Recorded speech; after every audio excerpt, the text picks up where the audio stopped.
Black Star Network is here. Oh, no punches! I'm real revolutionary right now. Support this man, Black Media. He makes sure that our stories are told.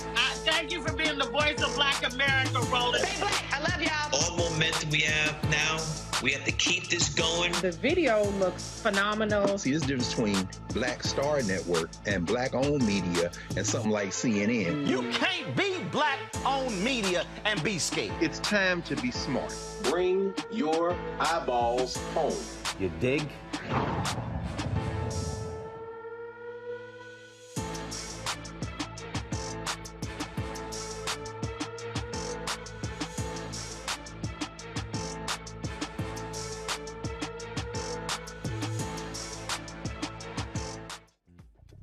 Happy Valentine's Day to all of our lovers and friends. It's Monday, February 14th, 2022.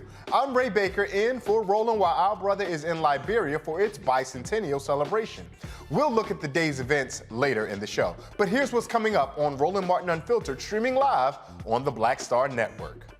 The family of two black women found dead in Bridgeport, Connecticut are demanding the mayor there take actions. Now, two separate women, Lauren Smith Fields and Brenda Rawls, both died on the same December day, and both investigations were so bad, the two detectives who were in charge of them have been suspended.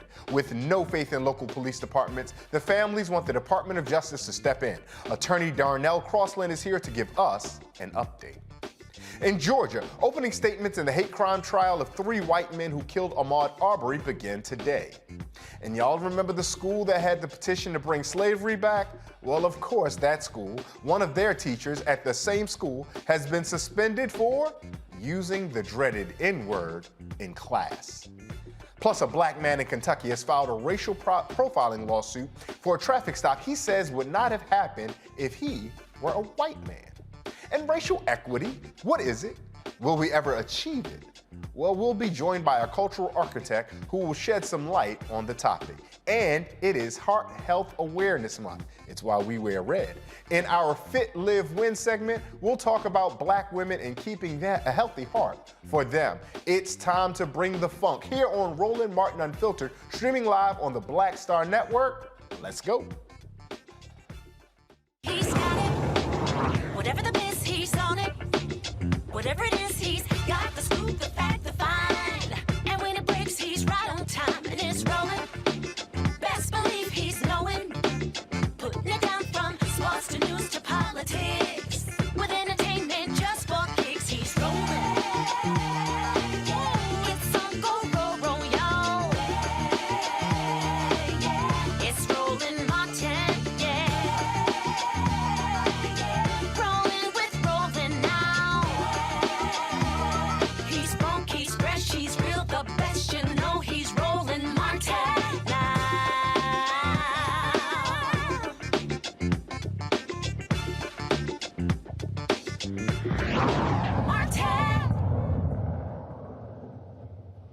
The families of two black women killed in Bridgeport, Connecticut are joining together to get justice for their loved ones.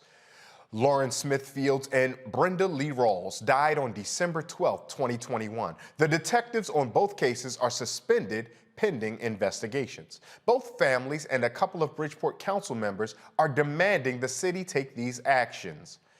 The Bridgeport acting police chief, Rebecca Garcia, should be removed, and Mayor Gannon and the police commissioner to formally join families, Attorney Crosland, elected officials, and the community in submitting a formal letter to the United States Department of Justice requesting they take over investigations.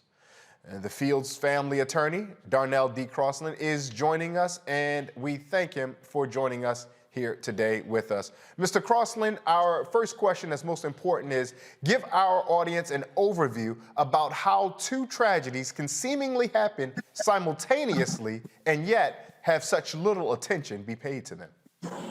Yeah, thank you for having us, and thank you for giving this, these cases the voice that it needs. From the day that these women were found dead in Bridgeport, Connecticut, the city has failed to properly investigate their death. And by failing to do so, what we mean is the city failed to notify the families from the beginning that they were dead, which is a part of the city's protocol. Both families should have been notified within 24 hours of their death. Since that time, no evidence has been preserved in either scenes. No proper interviews of the last known individuals who were with the deceased have been done. And what we know now is that the acting chief of police has submitted a letter explaining to the police commission, who's over the police department, what her role is or what her views are. And I hope we can talk about that tonight. Oh, absolutely. But one of the initial things when we first hear this, Mr. Crosland, families weren't even notified. That, for those of us who may be very far removed from law enforcement, that seems like standing operating procedure. How does something as obvious as that slip through the cracks? Yeah, we believe it's either a combination of incompetence and straight out racial insensitivity, or just straight out incompetence, because it's protocol and it's respect and it's dignity. If someone dies, you notify the next of kin. Oftentimes, you would look in the media and the media will not report the victim's name because next of kin has not been notified. So we know it's just a standard operating procedure. In this particular case, they discarded these black women like they were garbage and just kept it moving, and that's unacceptable. And so, and there was some of the initial requests. Obviously, we know about the desire and the demand for the chief of police to step down or resign or be pushed out. But what are some of the other demands that those families and yourself are looking for out of Bridgeport, Connecticut? Well, I can tell you this: the 4-page letter that the acting chief submitted to the commission, to me, it seemed like a letter that went from a child to the parent. And when you read the letter, it reads as though the commission is the parent of the mayor and the police department. And the chief is basically telling the commission that she did nothing wrong, that the mayor didn't tell her what the mayor was doing, and that it seemed like they were on totally different pages when you read her letter. And the commission is again, the parent in the middle to decipher what happened here. And what they failed to do, and what we're demanding, is the chief of police should be telling us why didn't her officers collect evidence. When they finally did collect semen, a condom with semen in it, lube, a bloody sheet, and a pill that we think could have been used to kill Lauren Smith Fields, why isn't the chief of police talking about where's that evidence now? It was collected on the 18th, and we made them collect it. Excuse me, it was collected on the 29th of December, based on the fact that we forced them to collect it. As we sit here today, we don't know where that evidence is. Why isn't the chief of police writing to tell us where's that evidence? Why hasn't it been preserved? We don't care about their little infighting. We want to know where is the evidence, what investigation is being done, and even tell us why those two officers were suspended, not just the fact that they were suspended. The commission that you allude to, for those of us outside of the Bridgeport or Connecticut area, how is this commission made up? Is this an elected commission? Is this an appointed commission? And we ask because These are public officials, and ultimately they're accountable and responsible to the public. So if the public isn't having meaningful input on how the official decision makers regarding the public are being chosen, then we need to ask some serious questions as to how the powers are working in Bridgeport. How was that commission put together? So the commission is made up, from my understanding, of members of the community, and they don't run elections to be elected, but I believe they're appointed largely by the mayor. Once the commission's in place, the commission has to answer to the mayor in large part, and the commission is responsible and in charge of the police department. And so if there's any disciplinary action that needs to take place, it will go before the commission. So in this particular case, Maria Pereira, who's a city councilwoman who's been instrumental in this case, has made it clear that the commission is largely sitting without proper authority. So it further highlights that Bridgeport as a city is in a shambles right now. If the commission is not properly seated, if the acting chief of police is not properly seated, and the acting police chief is at odds with the mayor, then we have more of a problem than we think. And from listening to what you're saying so far, it sounds like we have the acting police chief, we have this commission that's appointed by the mayor that seemingly is in flux. The only publicly accountable office seems to be the mayor. And it seems as though you all are rightly directing some frustrations to the mayor's office. What have you guys been receiving from the mayor's office as you begin to make your, obviously initially your petitions, but now that they've been stonewalling to a degree, more of your assertive demands? What type of response have you gotten? Well, and you raise a great point. So if the only person that we can go to is the mayor, then we have to look at how this week has played out. Initially, when this 4-page letter from the acting chief was submitted to the commission, myself, the media, City Councilwoman Maria Pereira requested a copy of this. And we were told that the mayor has a policy that no department head can speak to the press or anyone else without the mayor's permission. The mayor then later sent me a text stating that that's not true, and he immediately forced them to release the letter to the press, which did happen. But now the mayor has still not told us where is the evidence that was collected from the apartment. The mayor still hasn't told us that these two officers who were suspended for doing X, Y, and Z. And we need to know that. Also, the mayor still hasn't told us or the family when we can sit down and meet with him and the police chief to go over the issues that we have directly. And we're waiting for that moment. I'm going to bring the panel in. We have a panel. I want to ask some questions. I'm going to bring them in just a second. But I have one more question for you, Mr. Crosland, before I go to the panel. Bridgeport is a city that is about 40% white, about 36% African-American, if I'm not mistaken. Normally, when we have that type of ethnic or racial diversity, we can be more optimistic that justice is allocated along the lines of equity and fairness much differently than we can in what we're hearing from you. We also know that Bridgeport is under federal investigation or concern for the practices and patterns of their police department.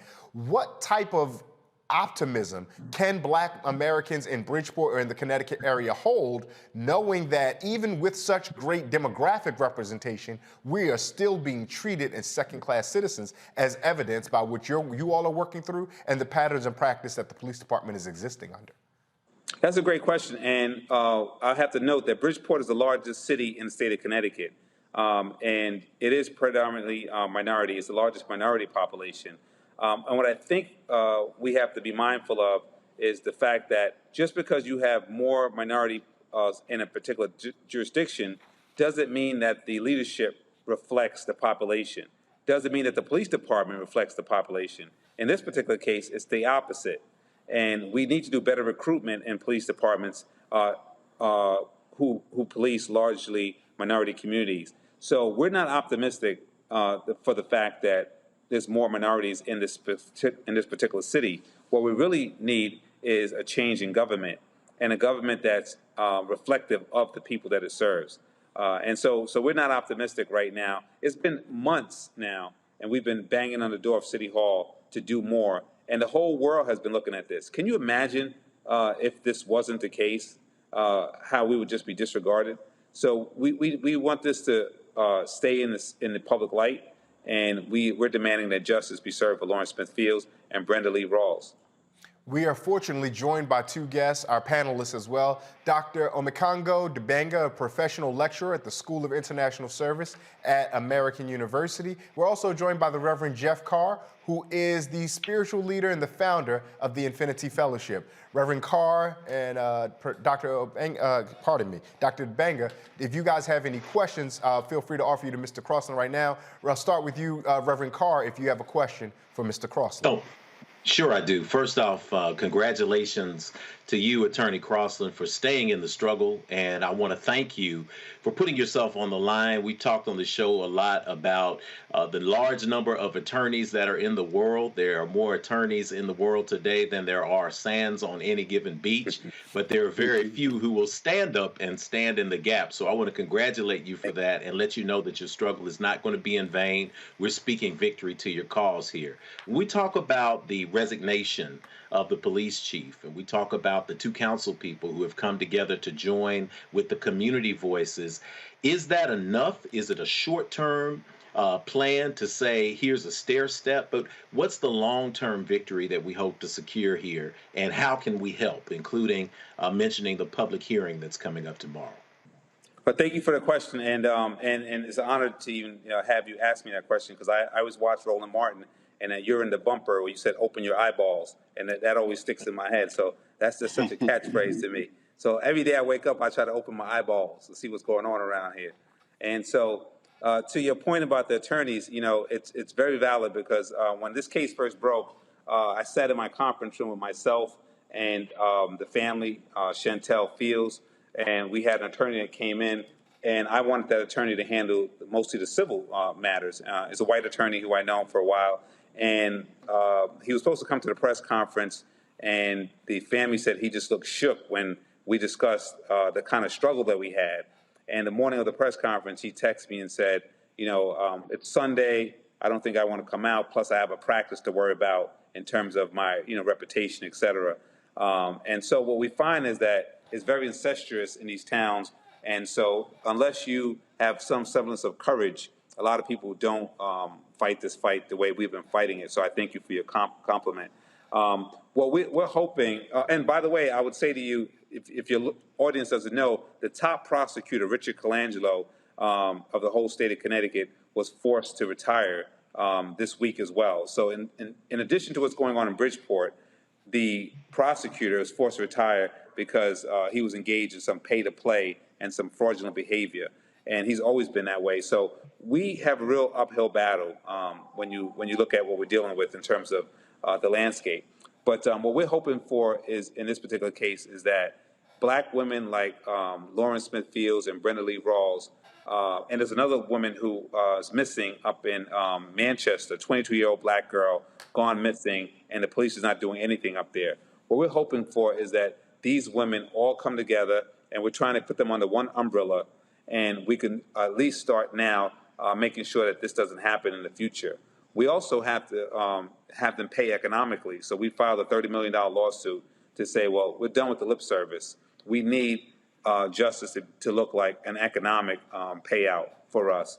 And all week, this week, we've been looking at an NFT for social justice causes. So we're trying to even start an NFT under Lawrence Smith Fields and Brenda Lee Rawls' name, where money can go into a place for social justice causes like these. And when the city fails to investigate or fails to do their job, that we as a collective, black, whites, Latins, Asians who believe in justice could have a pool of money where we can go out and do our own investigations if we have to. It's like the Black Panther days. Sometimes we have to police the police. And so we're really working hard in this particular case to go way beyond just, asking the police to do something. We have to take control. Dr. Dibanga, I want to give you the space also to ask Attorney Crosland a question should you have one. Go right ahead. Thank you so much, Attorney Crosland, for all of your tireless work on this. We've been watching you since you've come on, and all of the statements that you made. We really appreciate what you've been doing to bring this to the forefront.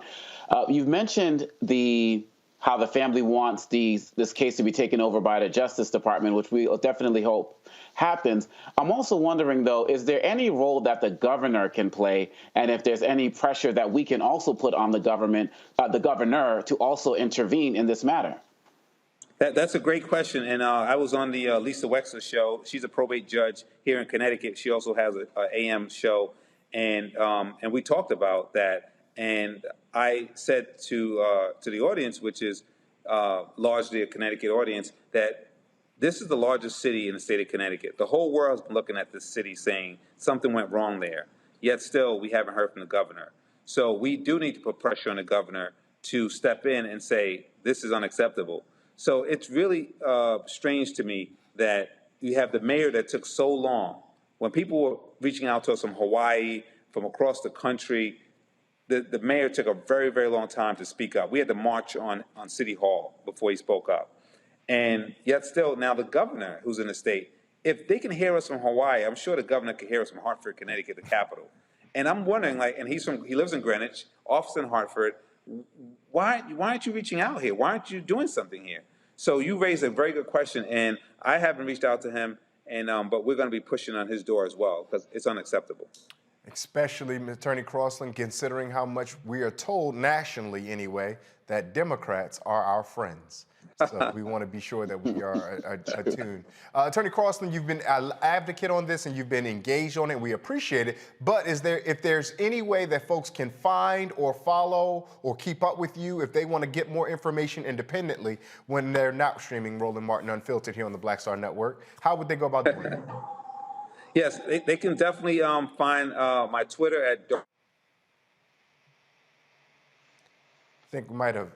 Yeah, I think we might have lost some of the exchange with Attorney Crosland, but we're going to make sure that we get the information that you all need to support what we're trying to do in those women's legacies, because not here, not anywhere will we allow black women to be missing, black women to be killed, black women to be harmed, and we not speak up about it. So we'll make sure that we get that contact information for how you can follow him, and we'll make sure that we'll keep you informed, and we'll definitely have Mr. Crosland back on the show. We're going to take a quick break. You're watching Roland Martin Unfiltered, streaming live on the Black Star Network. We'll be right back.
Don't you think it's time to get wealthy?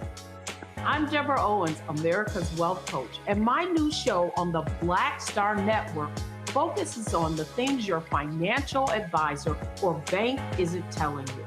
So watch Get Wealthy on the Black Star Network.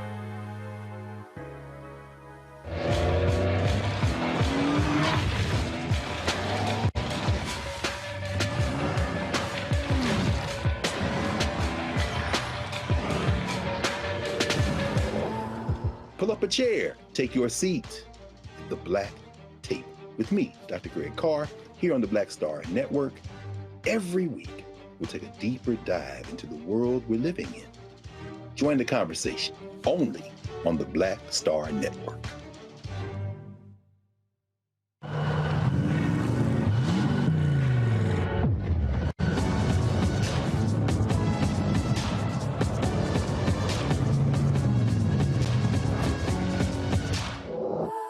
Hi, Hi, this is Essence Atkins. Hey, I'm Deion Cole from Blackish. Hey, everybody, this is your man Fred Hammond, and you're watching Roland Martin, my man, Unfiltered.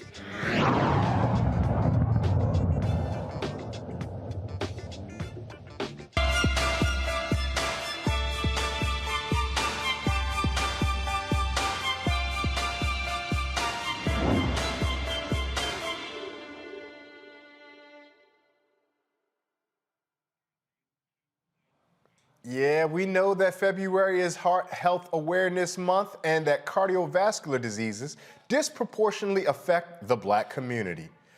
50,000 Black women die each year from heart disease. The American Heart Association estimates that 36% of Black women know the risk that heart disease poses to their life. Also, however, only 52% of Black women know the symptoms of a heart attack. Joining me now are Vice President of Communications and Strategies of the American Medical Association, Stephanie Johnson. Also joining me, the founder of Release the Pressure Coalition, Dr. Aletha Maybank, the Chief Health Equity Officer and Vice President of the American Medical Association, Coach Gessie Thompson, the founder of the DetoxNow.com, joins us as well. Ladies, I butchered everybody's title. Everyone knows that I did that. We can all touch and agree and smile that I did that. But I wore red and I wore a medium shirt so we could all be fit, healthy, and live. But what we're really here to do is profile you guys' expertise on how to keep us healthy and safe. Coach Gessie, I'm gonna start with you. What are some important strategies about heart health that you want our women in our audience to know? All right. So, brother, first of all, we love you wearing your red. I'm Coach Gessie. Sounds like giraffe because it's Coach Gessie. All right.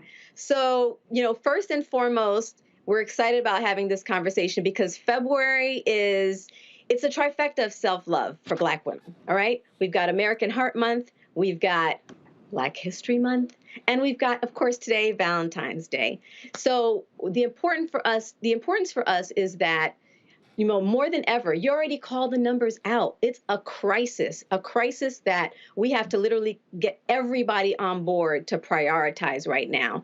And because of the fact that more than 50% of Black women ages 20 and over are actually experiencing high blood pressure and they don't even know it, that is a reason to ring the alarm. I was actually one of that 50% because I suffered a brain aneurysm in 2020 that was actually brought on by unchecked high blood pressure, all right? So what we realize is this is affecting our millennials and up. This is not an old people's disease, right?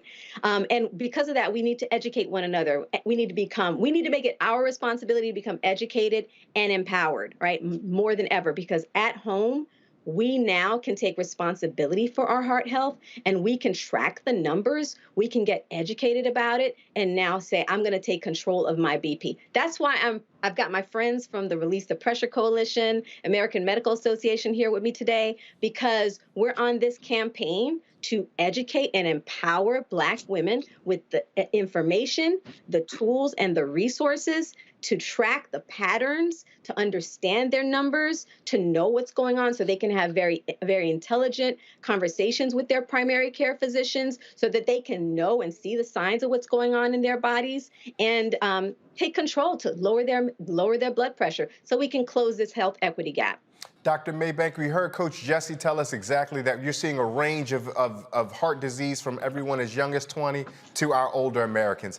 For some of us, though, hearing that those millennials and even the Gen Zers are going through that seems new or different or dangerous. Dr. Maybank, is there anything that's happening that is of particular concern that we should pay attention to our younger people for regarding heart disease? Well, I think what we're learning is just more about heart disease in general. There's a huge study that just came out recently that recognized and noticed, and they followed people for a very long time, that folks who had high blood pressure, in their 20s, when they were showing up in their 50s, already showed like changes in their brain and their ability to kind of just process information. And so I think the more we learn, the more we study about heart disease and its impacts, but specifically high blood pressure, we're just learning more about what is happening with our young people. And so this isn't any longer, something that we pay attention to when we're older. We have to pay attention to this at this point in time. And, as Coach Gessie said, Like, that's the power and opportunity that we do have. And, for folks, and specifically about blood pressure, because, we hear it a lot, right, in our community, and we understand it means our pressure's high. But I think it's important sometimes to really break down, what does that mean, right? And so when you take your blood pressure, right, there are two numbers. There's a top number. It's called the systolic pressure. So we've all seen kind of our blood pressure written down, right? Systolic and the diastolic. Basically, that top number is the pressure of like when your heart pumps blood out into your body. And the bottom number is what like the pressure of when the blood comes back into your body. And we want that pressure to be normal. But oftentimes in our community, it can be high. And it's a high pressure that's like going against those blood vessels. And what happens over time is that your heart has to work harder, and those vessels that you have to work harder to sustain that kind of pressure and to kind of keep the blood flowing. And so that can actually damage your vessels over time and damage your heart. And so that's why we really want to decrease our numbers. And the way that we do that, it's really just knowing our numbers in the first place.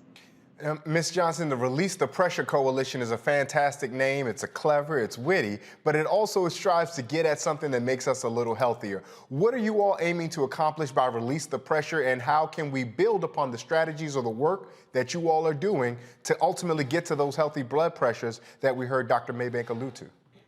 Fantastic question. It's what we're doing here. We're coming together, right? We're bridging our organizations together. This is the American Medical Association. It's the American Heart Association. It's the Minority Health Institute. It's the Association of Black Cardiologists. It's the National Medical Association on a mission to unapologetically and by any means necessary, as Coach Jesse and Dr. Maybank so eloquently spoke on, do something to change the health outcomes in our communities. And Release the Pressure is standing in the gap. So there are free resources available on the website at releasethepressure.org for our Black community to access, while our organizations work at the national level to break down the structural barriers that inhibit at-risk communities like ours from getting equitable access to high quality care. So what can we do in the meantime? We're making sure our communities, some of the work we're doing,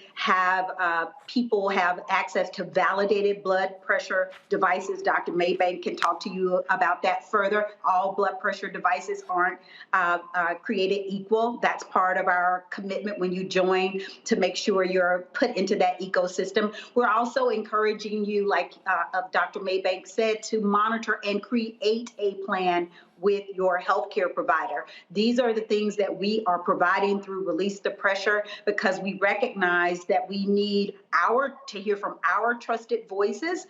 We need people that are close in our community. We need a good grassroots game if we're going to make a dent, because the numbers are staggering. We have more than 30% of Black America dying from heart disease, more than non-Hispanic whites, and we have to change that. Now, we got two panelists, Reverend Carr and Dr. DeBanga, and with all due respect to them, because I'm not going to step on anybody's toes, we're going to box them out for a second, because we're going to have a candid conversation. I did the appropriate thing I'm supposed to do. I came to each of our experts, and we had very polite, professional questions. Come on now, let's all sit around, just me and the three sisters we're talking with right now. Let's be honest. I sure love when my seasoning hand gets a little heavy when I pour in something. And man, I really like them salts and what I get. And every time I go to the doctor, they tell me, ooh, be careful with all that. That's gonna get a little much. So I'm opening it up to all three of you, whomever can answer, feels comfortable answering. Obviously, we can eat better and drink better, but when we say that better sounds so nebulous, are you telling me now that I don't get to enjoy the mac and cheese the way my grandma told me to make it? You telling me that I gotta go a little light on my shaking when it's fried fish Friday? What are you guys telling me when you're telling me to do better and take care of myself with regard to my Dr. Maybank, get on it. Get on it. Well, yes. But yeah, I mean, basically, this is the thing about salt, right? So actually, most of the salt that we get, or the sodium that we take in on a day-to-day basis, it really comes from more so processed foods. 70% of the sodium that we take in comes from processed foods. So all the packaged, so whether it's, potato chips or whatever it is that's going to be packaged, when we go to restaurants, fast food restaurants, I'm so sorry, that's where we get most of our salt. That's actually before the salt shaker is used. 10% of how much salt we get a day is usually from what we shake on. So it's actually not the major culprit. And folks don't typically realize. Now, and I'm not saying because of that you can put on as much salt as you want to. I'm not saying that either. But what I am saying is that we need to watch the packaged and processed foods that we ingest, which is a lot out there, right? And so, the other thing that I didn't say that I think is really important about high blood pressure, and this is the big thing, you mentioned about the 20s, you don't really feel when you have high blood pressure. It's really known as the silent killer. It's like years of kind of beating up on your body, and then it's over time that as the blood pressure gets higher and it starts to really impact your body, then you may start to see symptoms. You may start to have headaches, and you may start to have lightheadedness. And we hear this from our family sometimes of the symptoms that they have that then can lead to either heart attack as well as stroke. So it's just important to remember that you may not feel it. So this is why it's important to, one, follow up with your healthcare provider, and also, as Stephanie mentioned, having a home blood pressure monitor that's validated, and making sure that your levels, so normal is less than 120 over 80.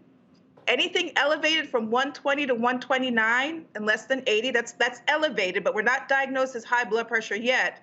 But high blood pressure is anything higher than 130 or higher, or 80 and higher. And oftentimes I hear numbers in a range. And this is really powerful for us, I think, as a community, because I've heard doctors and healthcare providers tell people whose blood pressures are greater than 130 and say, oh, that's okay, that's normal. That's not the case. And so it's really important that we have the information and that we're able to advocate on our behalf for ourselves and for our families. And so it's helpful when we're able to take our blood pressures at home and check them to see what they really are as well, and on a consistent basis. Coach Jesse, when we think about this idea of detoxing, some of us might get intimidated because we think a detox is too heavy a burden to lift, too high a mountain to climb. What are some ways that we can detox in healthy ways, but we also don't ask ourselves to make a shift that we frankly just cannot make? Well, it starts by deciding we're going to use our food as our medicine. All right, Brother Ray. So that mindset shift is the first step. And the second thing is understanding that, all right, what's my role here? And I like to say that disease is an oncoming train, right? And either we're going to shift before it comes to us by virtue of just start to make a transition, or we're going to be in a crisis where we're going to have to literally be in that all hands on deck, everything is an emergency mode, right? So we need to become the hero in the story of our healing and stop being the accomplice in the story of our disease. Now, how does that work? So I'm going to give you a very easy example. My grandmother is 94 years old, right? And she was with me. She stayed with me for about 5 weeks. And unfortunately, her regular diet, she lives down south, and her regular diet has been like Chinese food, processed meats. The processed foods that Dr. Maybank spoke about are one of the highest culprits, right? As well as, again, sandwich meats and, as I said, Chinese food, et cetera. And when she came to visit me, she was on 2 medications, one in the morning and one in the afternoon, strong dosage in the afternoon. And her pressure was running in the 160s, where Dr. Maybank would be like, oh my goodness, right? This is a high number. By 3 weeks in, we were monitoring her blood pressure in my house. And by 3 weeks in, her numbers were down below 120 over 80. In fact, they were so low, we were like, wait a minute. Okay, so I said, listen, Grandma, we have to call your doctor so that we can make sure you know the plan now, because you can't keep taking this medication as if nothing has changed, because you don't want your blood pressure to get too low because now you took medication to lower it when your blood pressure is actually normalizing right now. We called her doctor, and he said, whoa, if her bottom number, her diastolic number gets under 60, she should not be taking the blood pressure meds, all right? And her number was like 110 over 58, 108 over 57, constantly. And the only thing we did was eliminate processed foods, right? All right. So depending on where you are on that spectrum, you may need to do one of our fasts. Okay, we have Taj from, and I don't mean just our fast, I mean a fast, right? Of course, obviously, I love our fast. That's the way we created them. But you got to find with your health coach, with your team, what is the best plan for you. Taj from SWV came to us because she actually has had high blood pressure for more than 17 years. And she started to work with our team and did one of our fasts and started taking our heart supplement. And for her, that was the right fit, where she finally has regular blood pressure. But the key is communicating with your doctor, making sure that you know how urgent the situation is for you, so you know what kind of intervention plan that you need. And it starts by knowing your number. And that's why what we did, we collaborated on creating a free heart health kit that puts together all of these resources that Dr. Maybank referred to and that Stephanie referred to, all in one place where you can see how to take your blood pressure at home and where the validated BP cuffs are from and all of that in our heart health kit at thedetoxnow.com for you, because we know that you're going to listen to us because you know that I'm telling you from my own experience, right? I live this myself and I'm here to support you with that. And the urgency depends on your situation, but we won't know that if you're not taking your numbers at home and know what that number is and are communicating with your doctor. And Ms. Johnson, I'm glad that we heard what we heard so far, because they perfectly led up to where I want to come with you with this question. Because not only are you the founder of the Release the Pressure, but you're the Vice President of Communication and Strategies for the American Medical Association. And when I hear Vice President of Communication, I expect a woman who knows how to effectively communicate. When we take some of these lessons back to our communities, when we try to tell folks, you have to look out for this silent killer, just as we've heard earlier, people don't feel their blood pressure necessarily rising on them habitually. So how do we who may be attentive to our health and wellness, we who may be attentive to the amount of processed food and what we're doing, how we're expanding our heart, how do we take this message back to ears who might not always be so willing to hear it? I love that you asked that question. It's great. I want you to say this with me now. Everybody listening, every day should be Valentine's Day for you and for your loved ones as it relates to how you think about your health and well-being. It's the whole old adage of put the oxygen on yourself first before you put the oxygen on the person next to you, because if you don't take care of you, you cannot take care of your family. So the best way to do this is start loving on yourself and then taking each day to have a communication or conversation with those that are around you, whether it be text or social media or what have you, and remind them to RTP, to take time each day, just a little bit, to make sure they make self-care that's good for the heart a top priority. That is how you can help. Each one, teach one. That's our job. Did I do good? Absolutely. Each one of us being a lived example. A last question I have, and I'm going to throw it out here to everybody because it's a little dicey, and I wouldn't say controversial, but new information. So maybe we may not be prepared with all the, We know that COVID has triggered myocarditis in a number of young people and athletes. Particularly, we saw that when college football was coming back in 2020 and some of the other sports that college athletes are likely to play. Myocarditis, for those in our audience who might not be aware, is the inflammation of the heart. And there's so much concern about how COVID could have effects on the heart. If some of us are active, or if we have children, nieces, nephews that are very, very active, but yet we're still in this world where we're trying to safely engage each other and not threaten ourselves with COVID, what are some concerns around COVID and our hearts that maybe any of us want our audience to make sure they're aware of? Perfect question for Dr. Bank. Yeah, you just elevated one of them, right? Is the concern around myocarditis. You know, it's not large in numbers, but it's still a concern to a certain level. I think what COVID has elevated for us is that there's still a lot to be learned. We still don't even know the full-time long-term effects of folks who have gotten COVID. You know, we know there are long-term effects potentially, and we've heard of long COVID, and it affects many aspects of the body because it involves inflammation. COVID causes an inflammatory response in the body, and that can impact almost your entire body in many different places and plays out in different ways. So what I'll say during this time, and I think COVID has also elevated, is just the importance of being so diligent as it relates to our health. and making sure we're paying attention. I think we are paying attention in ways that we haven't before to our own health and our family's health, but really keeping track of that, and then also making sure that we're connecting with our health provider to elevate what is happening, when it's happening, as it's happening. And so we want to make sure, and we've seen this happen in parts of COVID, it's starting to get a little bit better, but we saw a lot of folks not connect with their healthcare providers, not seek health services for many different reasons during this time of COVID. So there are moments of where high blood pressure and blood pressure has been, elevated or uncontrolled in many communities because they just haven't been engaging with physicians or healthcare providers. They haven't been checking. They haven't been able to get their medications for so many different reasons. And so it's really a critical time, I think, for us now to really kind of, hunker down per se a little bit more and a lot more to really focus on many aspects of our health, but especially as it relates to heart disease, because we know it's still the #1 killer in this country, especially for us as Black people. And there are things that we can actually do about it that are actually in our control.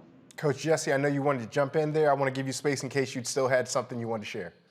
Thank you so much. One of the other things that COVID exposed is the health inequities on a huge level that really traced down to the key thing that differentiates the impact on our communities. And specifically, one of them is the stressors, the trauma of racism that affects and disproportionately causes the negative, it influences the negative outcomes in our health, right? So that's another reason why releasing the pressure is so important. It is what you eat, but it's also what we consume mentally and emotionally and how we care for ourselves in those areas. And that's why what Stephanie talked about in terms of the self-love, the self-care, is taking time to create those release valve opportunities in our lives to care for ourselves. Everything from breathing properly, taking deep breaths throughout the day, scheduling our time throughout the day. So we have what we call breathing room, making it important that whether it's self-care time is actually built into our schedules throughout the day. It's very important because we carry with us that stress where we're in this constant inflammatory state. Cortisol is actually a chemical reaction, right? It happens when we're in this fight or flight mode. And as Black people, unfortunately, we're constantly in a fight or flight mode. And that makes us walk around in this radical inflammatory state on a regular basis. So even more, this is why for us, it's even more imperative to take control of our heart health for ourselves and say that loving on ourselves is not just our birthright, it's our responsibility, and it's a non-negotiable. And that's, again, why we want to make sure not only are we giving away these free heart health kits, but we're also going to be giving away BP cuffs. There's a whole campaign where we're looking to give upwards of 100,000 BP cuffs by 2027, getting them into the hands of Black women nationwide. So definitely make sure to download the free heart health kit at thedetoxnow.com. We're here with you. Release the Pressure is not playing. We're making sure that you put your heart first. Coach Jesse Thompson, Dr. Aletha Maybank, Stephanie Johnson, thank you so much for joining. Thank you so much. Thank you. Wait, before you go, look, raise your hand, right? Like the church hand, if you know someone who's been impacted by heart disease. Raise your hand. You know someone, what have you. That's all 4 of us. That means we all have a job to do. God is giving us the assignment. And now that I know I got y'all with me on my squad, I feel good about saving some Black lives. I just had to throw that in there. Yeah. Thank you so much. Yeah, we love to hear it. We love to see it, and we thank you for it. And we think about heart disease. Heart disease is the #1 killer of all Americans in the United States, so we know how it's doing for Black folks. As Reverend Joseph Lowery taught us, when America stubs its toe, Black America done broke its foot. Thank you so much, ladies, for all the work you guys are doing. We're going to take another quick break. You're watching Roland Martin Unfiltered here on streaming on the Black Star Network. We'll be right back.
Hi, I'm Dr. Jackie Hood Martin, and I have a question for you. Ever feel as if your life is teetering and the weight and pressure of the world is consistently on your shoulders? Well, let me tell you, living a balanced life isn't easy. Join me each Tuesday on Black Star Network for A Balanced Life with Dr. Jackie. We'll laugh together, cry together, pull ourselves together, and cheer each other on. So join me for new shows each Tuesday on Black Star Network, A Balanced Life with Dr. Jackie.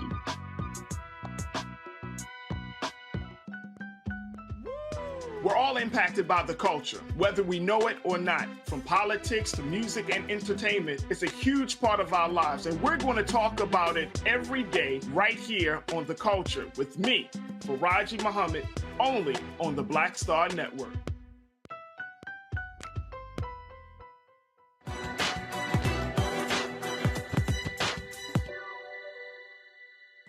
There can be no true Black political liberation without religious and cultural liberation. Minister and academic Garrett Wilmore.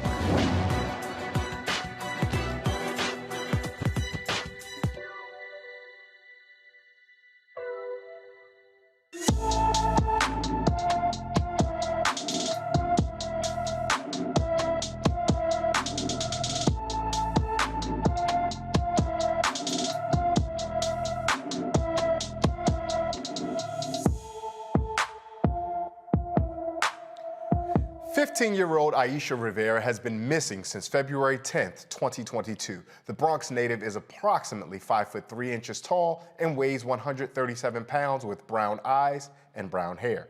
She was last seen wearing pink pajamas and gray Uggs sneakers. Anyone with information should call the New York Police Department at 1-800-577-8477. The federal hate crimes trial of the three Georgia men convicted of Ahmaud Arbery's murder is underway. Today, opening statements began in the trial of Travis and Gregory McMichael and their neighbor, William Bryant. The state trial did not focus on race, but the federal hate trial will. Assistant United States Attorney Bobby Bernstein told the jurors the case, quote, does not require proof of hate, close quote, but they will prove the three white men acted because of race.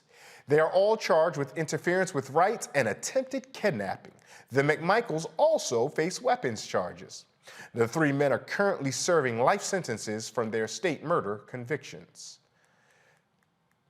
A black man in Kentucky who says he's a victim of racial profiling is suing the LaRue County Sheriff's Office. Anthony Freeman says Sheriff Russell McCoy pulled him over for illegal headlights. After McCoy took Freeman's license and registration, McCoy told Freeman the stop was complete. Two more men claiming to be detectives came to the scene and asked to search Freeman's vehicle. When Freeman asked about a search warrant, he was violently grabbed out of his vehicle, thrown to the ground, and detained for nearly an hour. Canine dogs sniffed his car several times and found nothing. Freeman believes he survived the incident because he was on the phone with his wife and attorney who heard the ordeal. He is seeking a jury trial and financial compensation for a shoulder injury and post-traumatic stress from the violent encounter. And Maryland's Anton Black lawsuit has been upheld. The grieving family of a black college student who died in police custody got a small victory when a federal judge declined to dismiss their lawsuit. Anton Black was playing with a family friend on the basketball court when someone called 911 to report a child abduction. When now fired officer Thomas Webster IV arrived, he began questioning the boys and they ran. Webster got help from other off-duty officers who chased Black to his family home. Black was then tased and pinned to the ground for several minutes. He lost consciousness while his mother watched, unable to intervene. A state medical examiner ruled the death accidental due to cardiac arrest. The family is suing the state of Maryland, the town of Greensboro, the officers involved, and the chief medical examiner for Black's death. Roland Martin Unfiltered will be right back, right here on the Black Star Network. Stay tuned.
Don't you think it's time to get wealthy?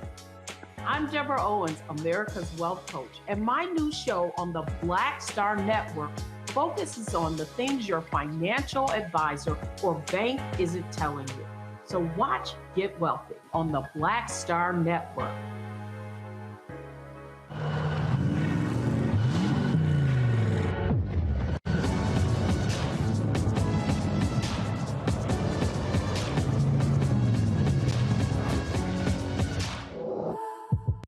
Pull up a chair, take your seat. The Black Tape with me, Dr. Greg Carr, here on the Black Star Network. Every week, we'll take a deeper dive into the world we're living in. Join the conversation only on the Black Star Network.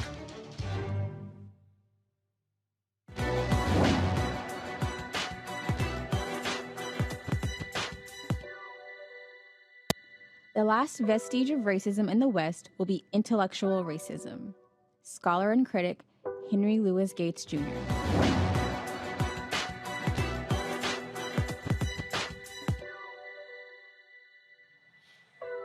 The conversation surrounding racial equity continues. As public outcry grows about the lack of racial equity, quite honestly, so too do the questions. But before we unpack the lack of equity, let's go back to the beginning and define racial equity. According to the organization Race Forward, racial equity is the process of eliminating racial disparities and improving outcomes for everyone. It is the intentional and continual practice of changing policies, practices, systems, and structures by prioritizing measurable change in the lives of people of color. Dr. Carrie Mitchell-Brown is a cultural architect and joins us to break down the subject. Dr. Brown, thank you so much for taking time with us, joining us here for the conversation. Racial equity, it's a word that so many of our advocates that we believe in have been using, but some of us may not be able to practice it quite as well as we think. Given the definition we heard from Race Forward, I'd start with you as a cultural architect. Is that a definition that you support and one that our viewers can move forward under, as an understanding of racial equity?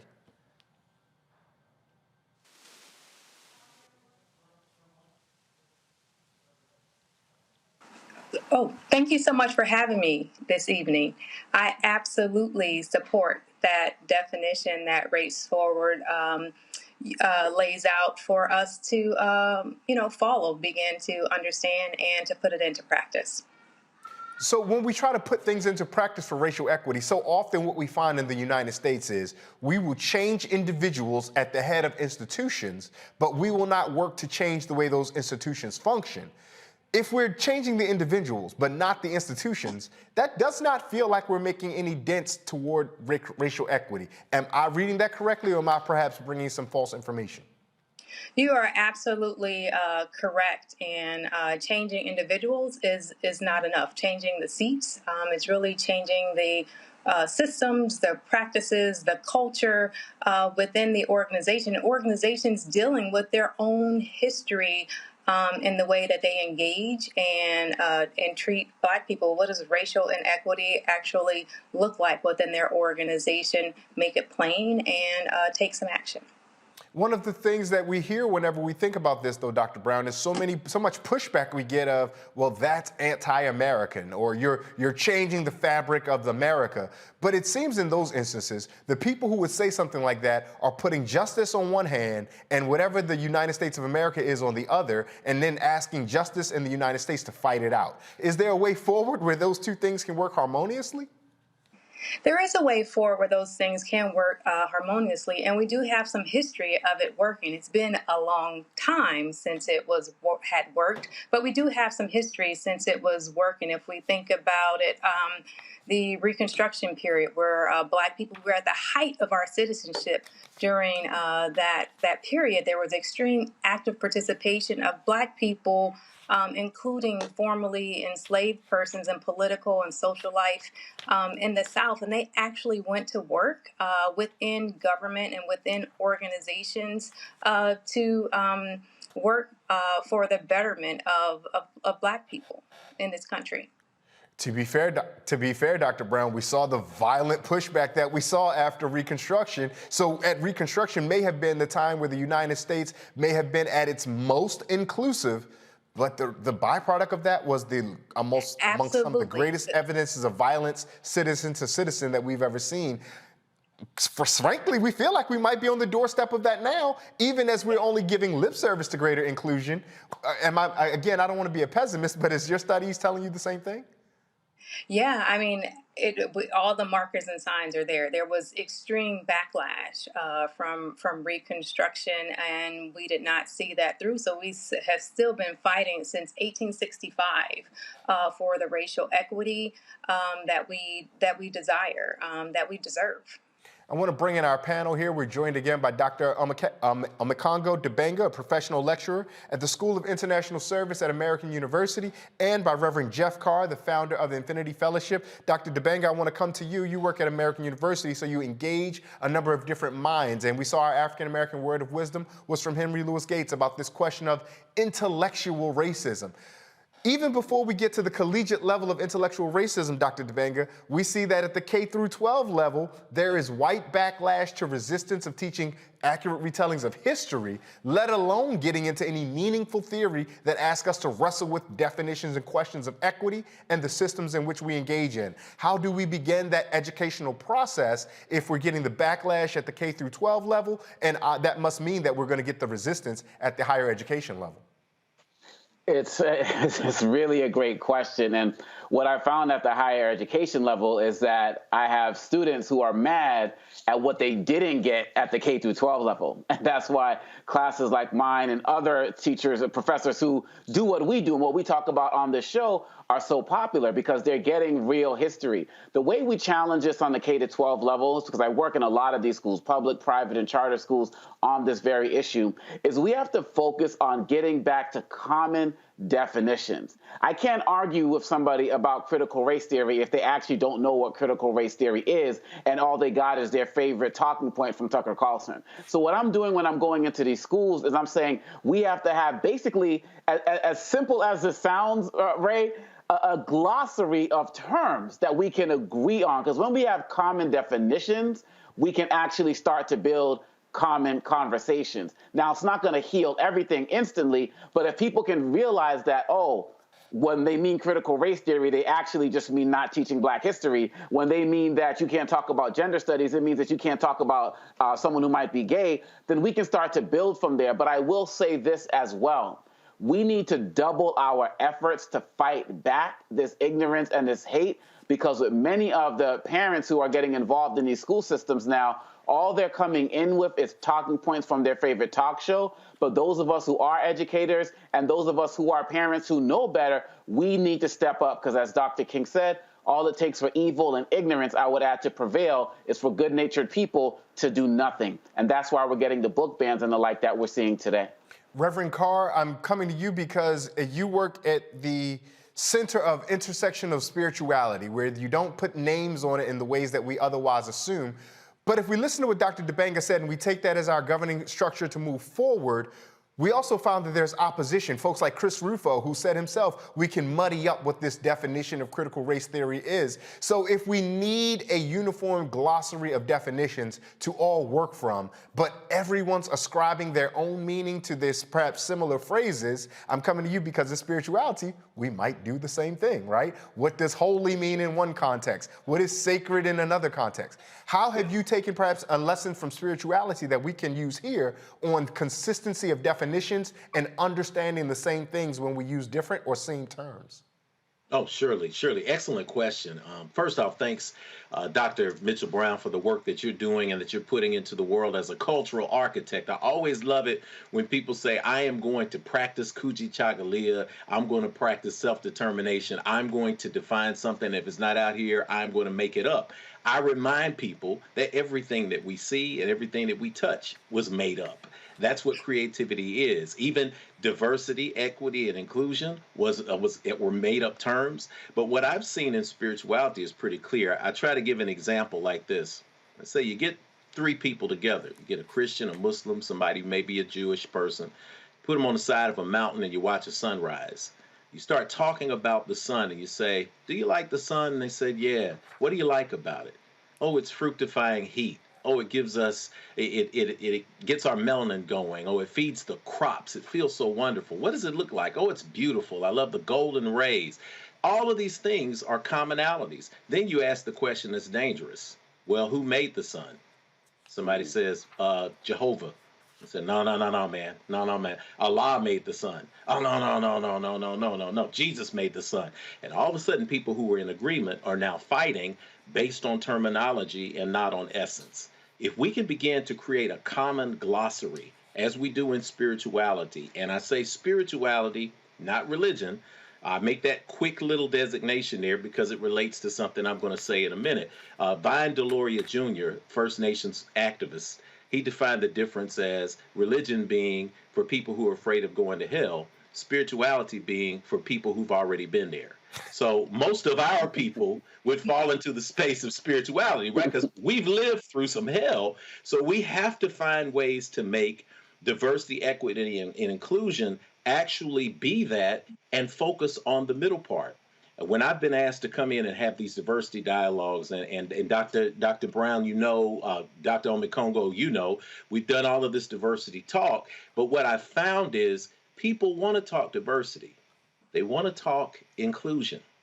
And the 4 to 6 friends that I had in the aftermath of the Breonna Taylor protests and the George Floyd protests, who ended up being tapped as the new chief diversity and equity and inclusion officer of the company, not because they had experience in diversity, equity, and inclusion, but because they happened to be one of the only few black people there. So in a panic, they got tapped to lead these departments. But then when it came time to showcase diversity, they were put out front.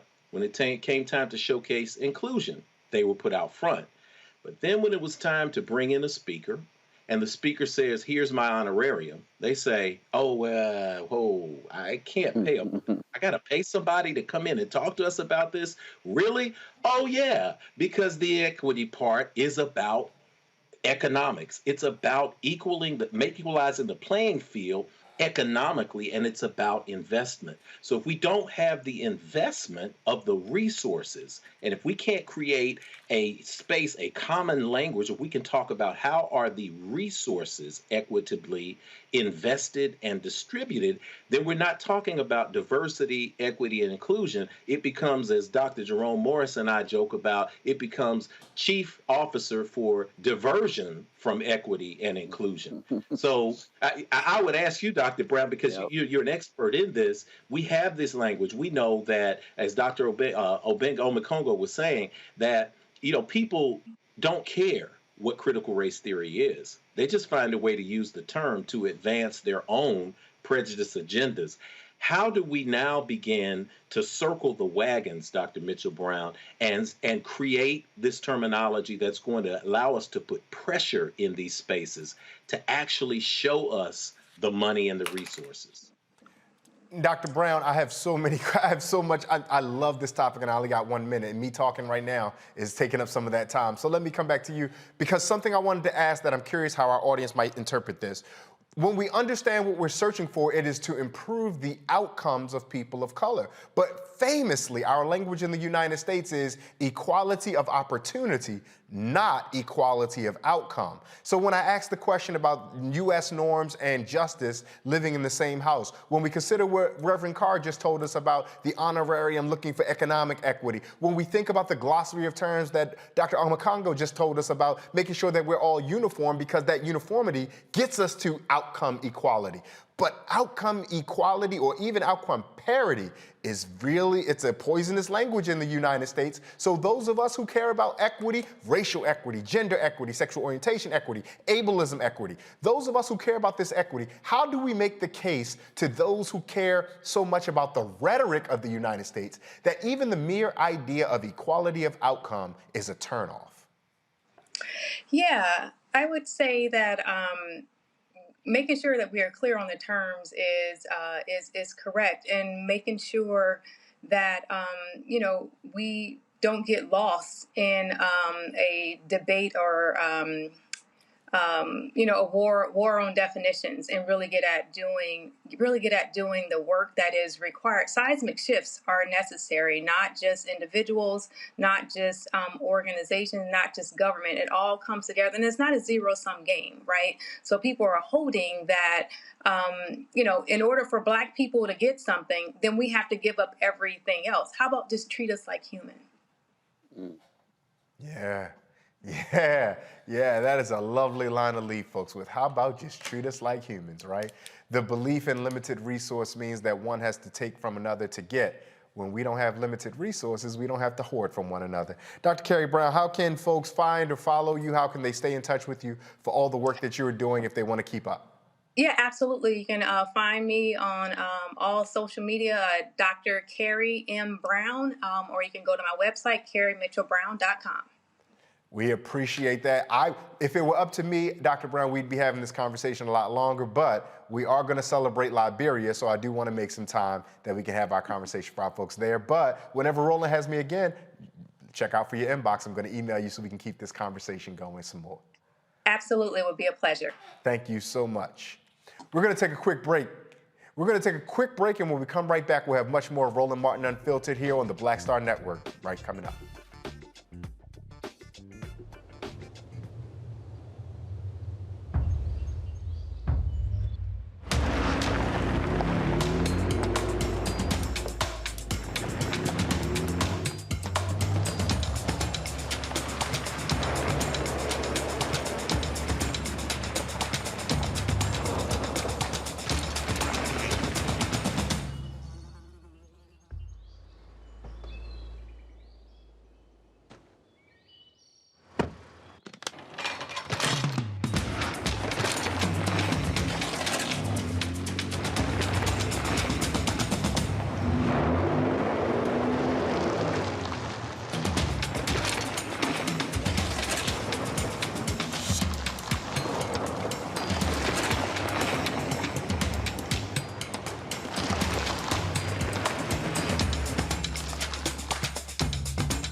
Hi, I'm Dr. Jackie Hood Martin, and I have a question for you. Ever feel as if your life is teetering and the weight and pressure of the world is consistently on your shoulders? Well, let me tell you, living a balanced life isn't easy. Join me each Tuesday on Black Star Network for A Balanced Life with Dr. Jackie. We'll laugh together, cry together, pull ourselves together, and cheer each other on. So join me for new shows each Tuesday on Black Star Network, A Balanced Life with Dr. Jackie.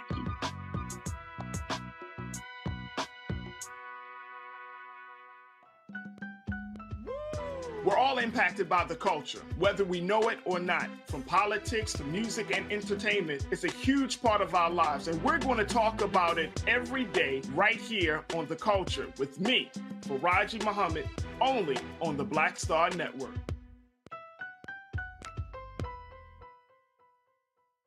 Hello, everyone. I'm Godfrey, and you're watching Roland Martin Unfiltered, and while he's doing Unfiltered, I'm practicing the wobble.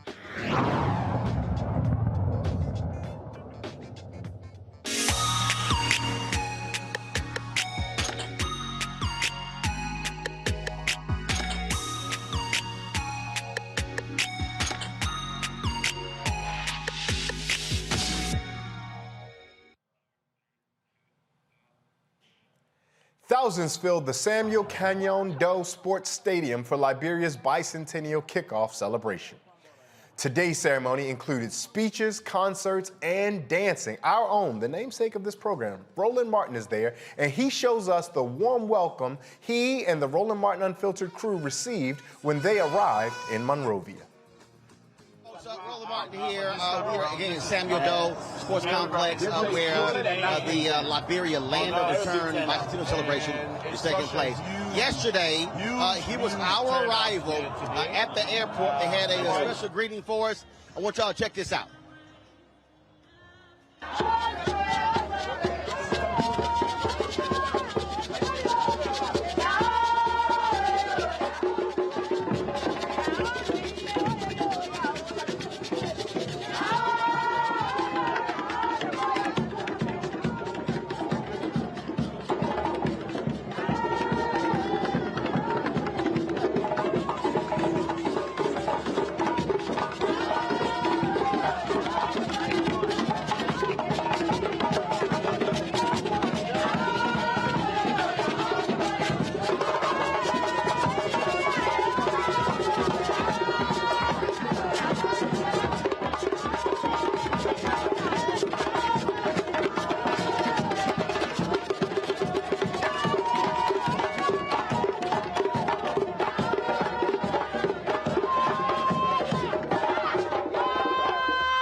Ladies and gentlemen, we want to welcome you, Roland, to Liberia.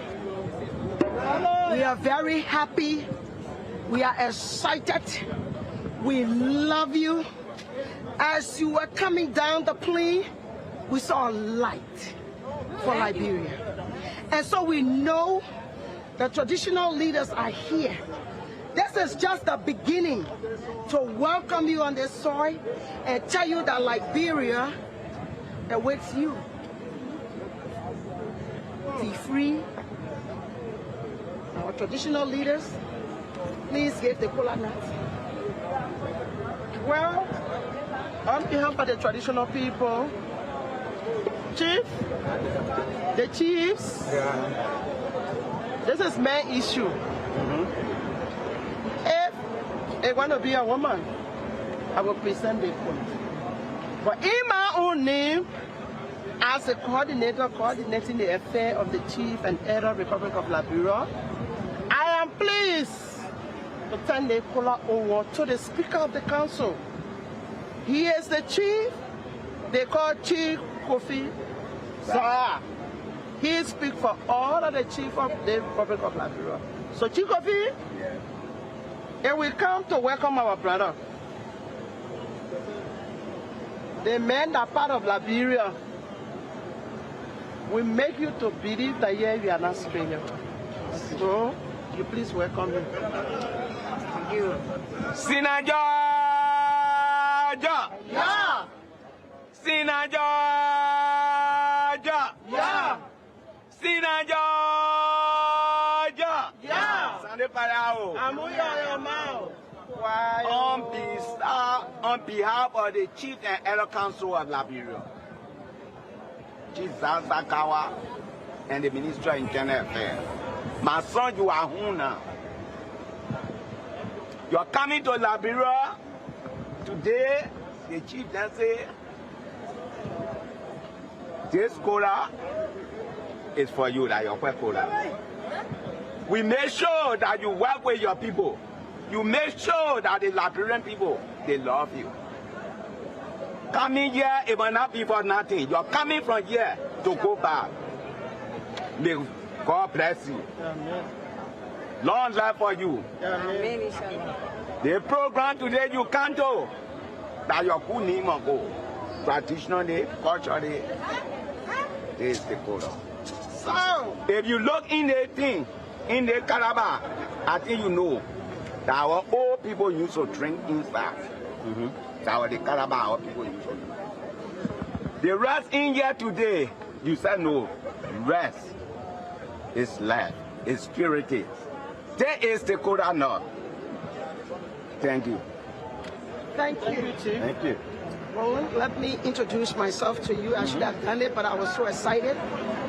I am the traditional queen of Liberia. My name is Julie Indy, the cultural ambassador of Liberia. These are my traditional people. This is the governor of the Governor Council. She's the president. This is the national coordinator of all chiefs and elders of Liberia. This is the speaker. These are all tribal governors. And then, of course, a Liberian working with me. And this is Mother Veronica Smith from the Christian community. We have come to honor you, and we want to salute you in the name of the Father, the Son, and the Holy Spirit. This is a fabric made in Liberia by Liberians, and we want to put salute on behalf of His Excellency Dr. George Manawia, President of the Republic of Liberia. We want you to feel at home. The bicentennial 200 years, we are telling our story. So we want to start you first, like this. We want to give this to the chief, and the chief will start you again, and then we'll go together now, chief. In the name of the Father, the Son, and the blessed Holy Spirit. Then you will just stand, and the troop will just do one song for you, and then you take your rest. All right. You are welcome. You are welcome. Brother Martin, you are welcome.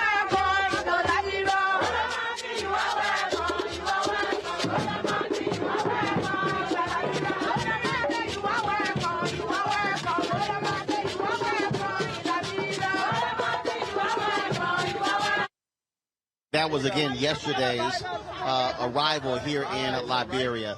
And so many different things are happening. We arrived yesterday. We'll be here for the next 10 days. They really kicked off this year-long celebration last month in January. But this is really the first major program. As I said, more than 100,000 tickets were distributed. And so this is going to be a day-long celebration. Actually extending until almost 10 o'clock tonight.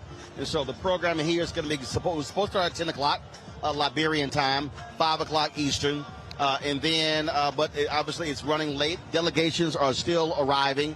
The various delegations for different leaders from across the world are here, including a delegation representing the United States. And so this program here is supposed to last about 4 hours. And then they're going to be a cultural festival. We're going to still be covering that.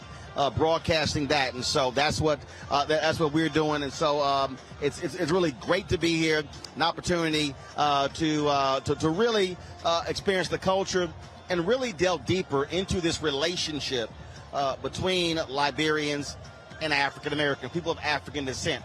This country was founded again in 1822 when the American Colonization Society bought land here and resettled people of African descent. And so we're going to be talking about that over the course of the day and the week, giving you a really understanding of this close relationship, of these ties as well.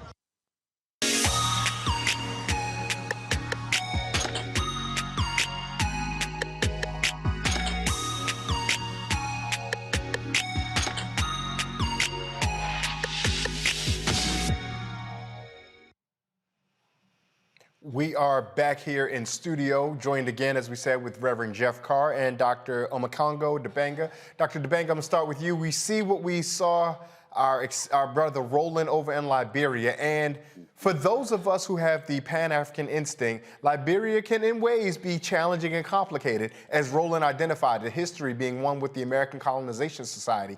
Yet, we still have the love of our people who are there, who decided to make community there, who decided to put their 2 feet on that ground and say, this is the place where we will be. So when you see some of the cultural exchanges that Roland engages in when he takes these trips over to the continent, what are some of the takeaways that you have, Dr. Dibanga? Well, first of all, always good to see Roland still got those moves, man, because he just keeps it moving. And it's awesome. But it really gives even more meaning to Reverend Carr's awesome words from the advertisement, bring your eyeballs home. I mean, he brought our eyeballs home.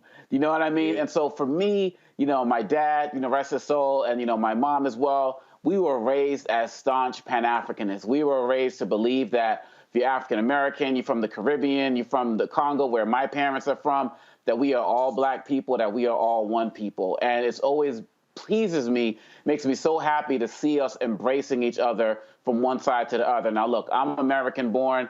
I know all the struggles as it relates to not feeling accepted by the African American community and then going over to African countries. I've been to 20-something African countries, I believe, and feeling that whole thing about you're not African enough. I've written poetry on that, so I know that. But so when I see these experiences, examples like this, when we're embracing each other first and then going into the discussions, the debates, the conversations, the issues, Americo-Liberians, traditional Liberians, and African-Americans. Have that conversation later, but embrace first as family, and then let's build from there. So I truly, and no other news network is doing this in the United States that I know of.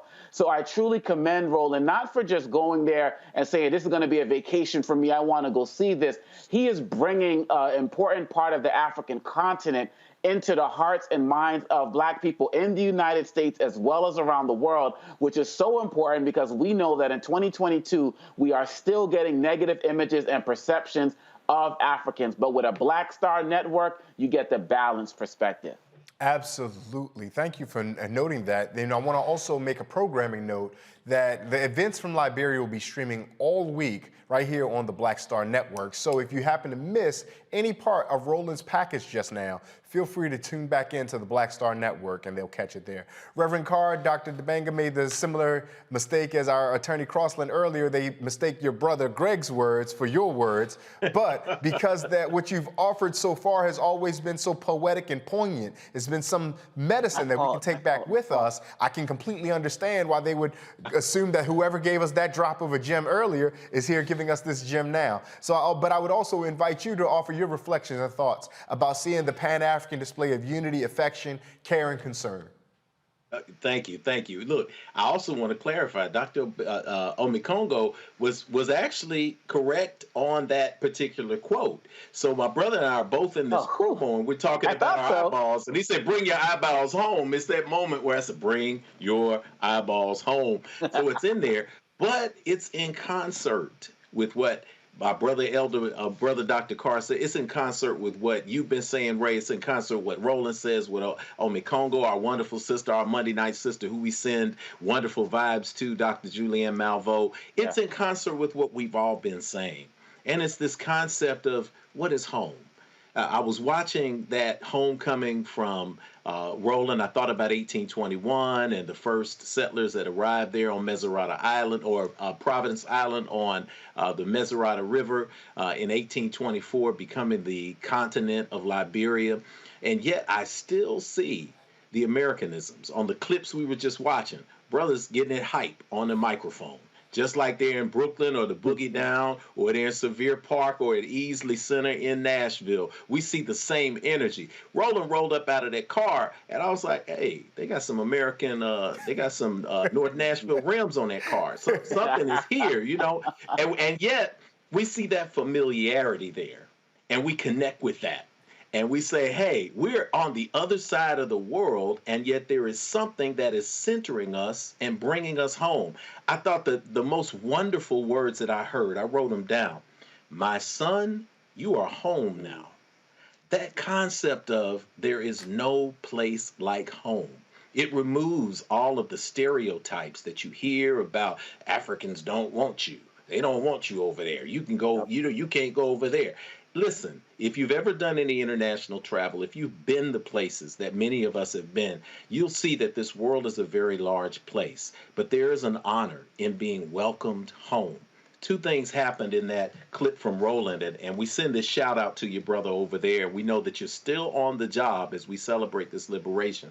One thing, he was offered the cola nut.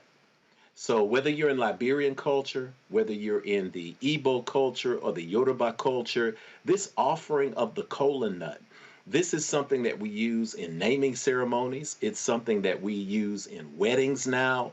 This breaking of the kola nut as a sign of mutual respect and admiration and hospitality.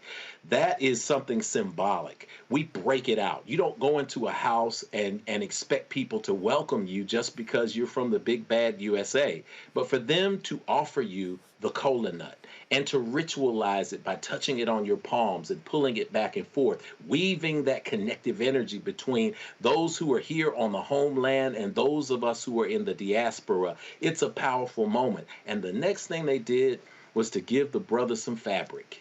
They gave him some clothes, man.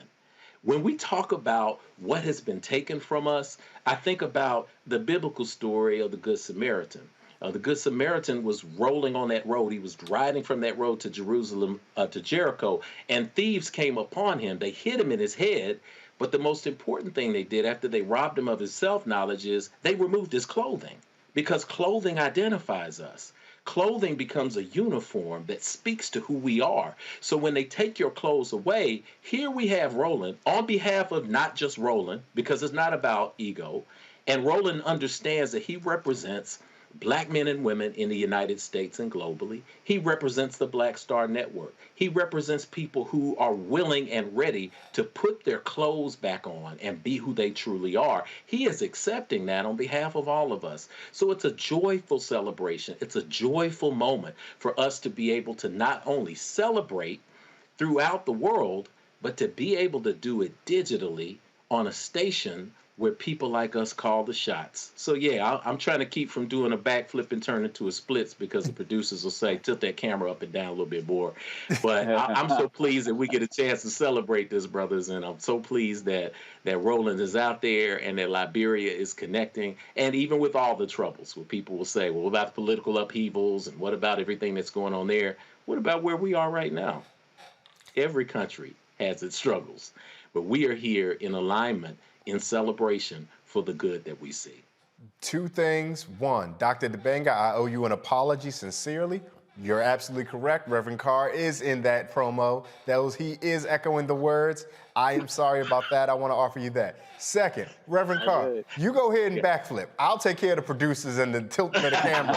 Don't Listen, we're here to educate, inform, but we also here to entertain. And if we can get a good spiritual leader doing a backflip in an office, oh yeah, we're gonna go ahead and let you do that. We're gonna make some space for that. Give me about 30 minutes with Congo. We go in the hot yoga studio. I gotta warm that back up. I was just about to say, I'll pull the wheel up, man. Reverend Carr, that 30 minutes you're gonna need is just for stretching alone. That's just all the stretching.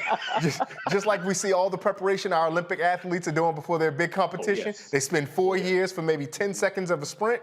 We're gonna give Reverend Carr 30 minutes just to get that backflip together. We don't want when he land, look, the Infinity Fellowship gonna get mad at us if come next worship service that they don't have They won't be mad. I threaten it every Sunday if I'm excited. I said, look, I'll do that. But what I do know is I got my two youngest are into gymnastics, so I'll bring them on at some point and say, okay, y'all ready for the flip? Stand in for me. I was just about to say the proxy flip. Come and celebrate. The proxy flip. Yeah, the proxy flip. Well, look, Reverend Carr touched on a bit of joy, but here back in the United States, there is admittedly some sadness. Pivoting over for a second, we see that dozens of high school students in Missouri staged a protest last week demanding a white teacher be fired for their use of the N-word. The teacher used the word several times, saying he was only repeating what the student said. The student told him not to use the word several times. Another student captured the exchange on video. Take a look at this. Nigga, bro. You said nigga with the E-word. And a question like, I'm a nigga, you don't say that shit, nigga. You don't say that shit. You don't say that shit, nigga. You're calling me that. You don't say that shit. You don't say that, nigga. 7 days. You don't say that shit. There you go. You don't say it. You called me that. Bro, keep playing. You called me that. Who's playing with who? Bro, you keep playing. Who's playing who? When I drop your ass. When I drop your ass. Really? You laughing right now, bro. On God, bro, you laughing right now. What are you doing? Nigga, you laughing right now, nigga. What is your point? Bro, don't call me a nigga. What? I did not. I questioned you. Nigga, don't put that in your sentences, nigga. I repeated you. Don't put the fucking N-word in your fucking sentences. You put it in your sentence. Nigga, because I can, nigga. I fucking can. You fucking can't. That's illogical. Explain. Explain. So you explain it. Explain. Explain your fucking bullshit, nigga. There it is again. I can fucking say it. As I said, I can say it. I can say it. And so I questioned you. So don't put it in your sentence. Don't question me that word. That is ridiculous. The teacher is on administrative leave while the school investigates the matter. This is the same school district where a student created a Start Slavery Again petition. Yep. Reverend Carr, sorry to end with so much joy and then turn back around and ask you to comment or opine on this. Before I come to you, though, Reverend Carr, I do want to say this, and I try not to make it a habit of opining. The reason we have panelists is because you guys are really highly qualified to offer your opinions. But one of the things that's remarkably striking to me, and Dr. Dibanga, you talked about this glossary of definitions. Americans need to begin to define the word freedom, because the lack of a clear definition onto what the word freedom is has so many Americans asserting an opportunity to do something merely because they can. And they are told time and again that they have the freedom to do things, but our functional existence in society demands our participation, that we have to give of ourselves sometimes, and others will give of themselves. Functionally, it's collectivism. That's a little bit about Kwanzaa. Reverend Carr already said that. We ain't gonna do that right now. But ultimately, Americans seem not to understand what freedom means, or have misperceived or misidentified perceptions of what freedom is, particularly because in their real lives, and this is going to get into capital and labor, there are so many ways that we as Americans are unfree. So when a white person finally has the time to offer the dreaded N-word, now they want to flex their freedom. No, it's not standing up against your boss on the Amazon plant who's going to ask you to come back to work one day when a tornado may kill you, but it's when I get to say the N-word. Now they want to exercise this so-called freedom when we want to do something that might jeopardize the health and safety and welfare of others. No, it's not standing up to join and signing a union card to ensure that you guys get more collective benefits so you get more than a 15-minute smoke break. This is where you want to exercise your freedom. My apologies indeed for opining, but Reverend Carr, when you see something like such, what is your takeaway? Because our young brother there, we saw him fighting for the language to communicate his anguish, and perhaps he may not have had it as delicately or articulately as we would have wanted it in that moment, but the authenticity of that expression should have, had nothing else, told our instructor at that point, this ain't what you want. Oh, yeah, because, at that point, the young man is there for every piece of the smoke and every bit of the smoke. And when it gets to that point, I mean, we've all been there. And I say this to you, Ray, and Oma Congo. Listen, man, this dialogue tonight is important. It's powerful. We're all sending energy into this dialogue. So we're opening. The floor is open. The energy is flowing. And it's absolutely awesome. I'm reminded of the 1974 Gordon Parks film 3 the Hard Way. So I don't know who Fred Williamson and who Jim Brown and Jim Kelly are in terms of us three, but I can say that we're dropping some things that people need to hear. That young man, that encounter was disturbing on a number of levels. On National Public Radio, I did years ago probably 100 commentaries, and one of them is called the N-word Redux. And I was exploring how we have this conversation around the N-word. We hear it. People say it all the time. I've got kids. My youngest kids are in high school and middle school. When I pick them up from school, whether it's on the back steps or near the football field or near the basketball gym, you hear our kids going in with that. And it's just every other word, depending on the day, depending on the stress, depending on the level of comedy that they're discussing. It's become a part of the language. They see nothing wrong with it, but it's also a stark moment when other people then begin to use it, because then you're in a conundrum. And when the logic comes back and they say you're using it, we see the young man is actually using the word over and over again to tell the white man he can't use it, but then the white man's logic is you're using it right now. It's a difficult situation because we have to deal with things on two fronts. When I'm teaching young people in our Performing Arts Academy, or we're doing rites of passage, we talk about this N-word thing. It's interesting because we use N-word so much to replace the actual word that younger kids say, what is the N-word? What are you saying when you say the N-word? So we have to almost use the word to say that this is why we're not using it. So that's how many contradictions there are with this piece. When I look at this situation, when I look at this interaction here, it took me back to an experience I had in high school. And I always say, when you look at me now, I tell everybody, you're seeing a work in progress, but I am surely not where I used to be.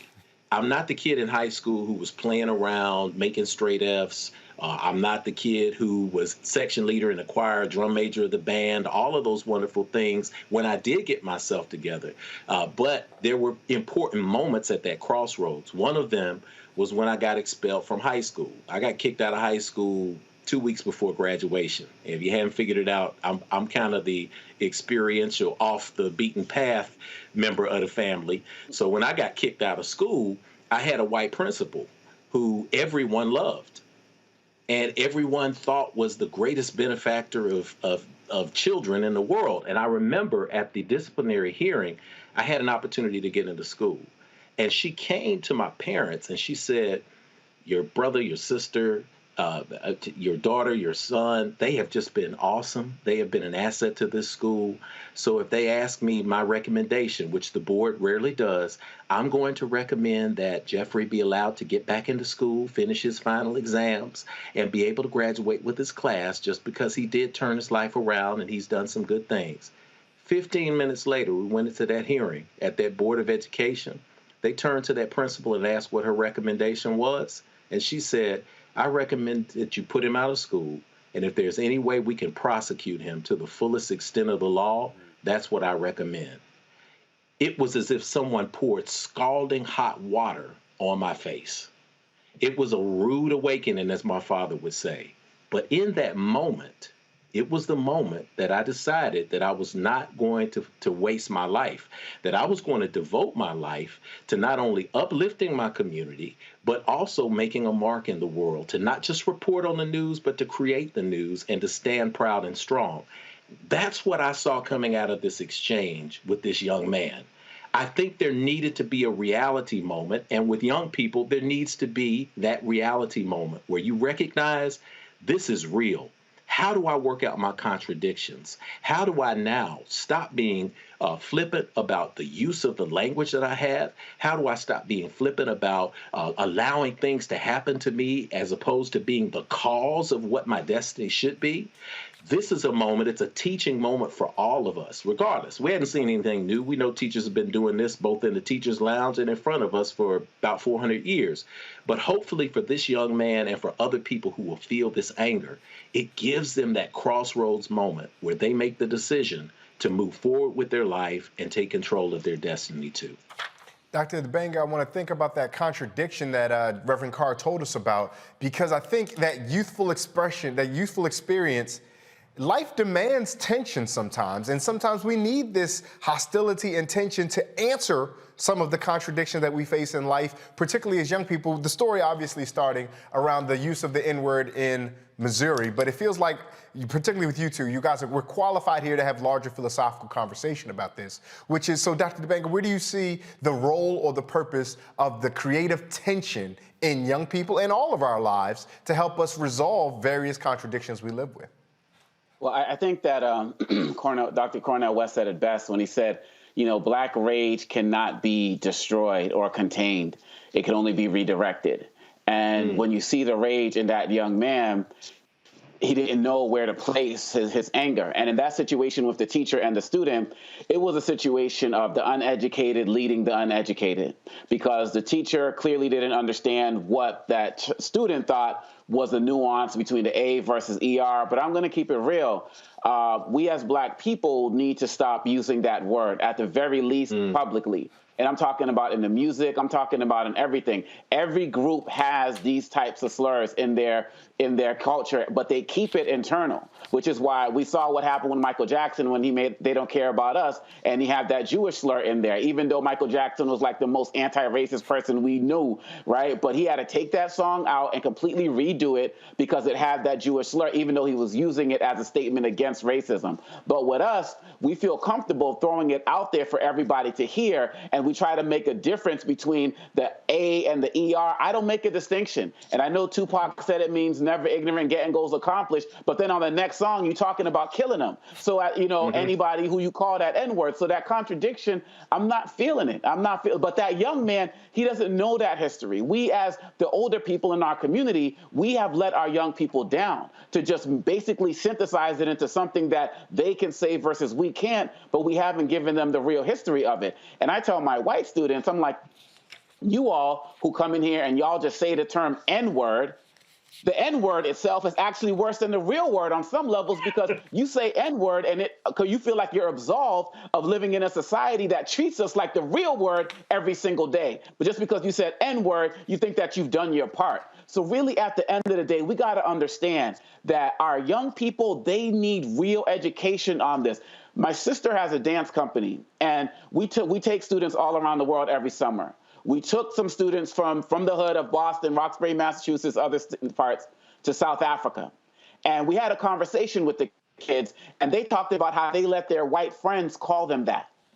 Then the next day, we went to the Apartheid Museum, and there were white students from South Africa in there who harassed my black kids all around the museum, calling them names and dogs and all of this type of stuff. When they got outside, my kids tried to rush them. We had to hold them back. When they got home back to the hotel, they said, now we know. Now we know not to use that word again, not to let anybody else call us that again, especially outside the race. When are we as the adults, regardless of whether you think using the word is fine, going to pull our kids and educate them about the use of this? Because he couldn't even find the word. He couldn't even stop saying it. He was so enraged. But the premise of what he was saying is wrong. So we got to snatch up our kids. Maybe we got to snatch up ourselves first, Ray, and have this real conversation, because I feel like we got to, the teacher's wrong. All of the consequences he needs to get, not absolved at all. And that's why people like our cultural architect, Dr. Brown, and I do this type of work in our schools, right? But we need to do some community building to pull our kids aside, because like Reverend Carr said, he's seeing it in the playgrounds and in the backyards and the schools and stuff, to let them know the history. The English language is beautiful enough that we can find other words to use as terms of endearment. Dr. DeBenga, and I hate to box you both in with this with only about a minute and a half, 2 minutes to go. If I respond, though, that every group has in-group communication, and every group every out-group understands how that in-group communication is policed and works. There's an adage that's on a TikTok or whatever. It was a little song. You doing a good job. You doing a good job. And there's a word there that in a community of women, they would sing with each other. But the three of us know better not to say. We can still enjoy the song and go, we're doing a good job. So what then do you say about why don't black people get the same space to have in-group communication in the same way we acknowledge other people do, but just because some people use that word and weaponize it against us, now we're offering that we have to not only police our young people, but police our speech for the convenience of someone else. How would you, Dr. DeBenga, respond to that? Well, I would say it's not about policing. I would say it's just about educating. And it's like KRS once said, that mic you speak through goes from here to Mogadishu, and how you represent us is the issue. I've been in some of these countries where people are greeting me by that as soon as they hear my accent.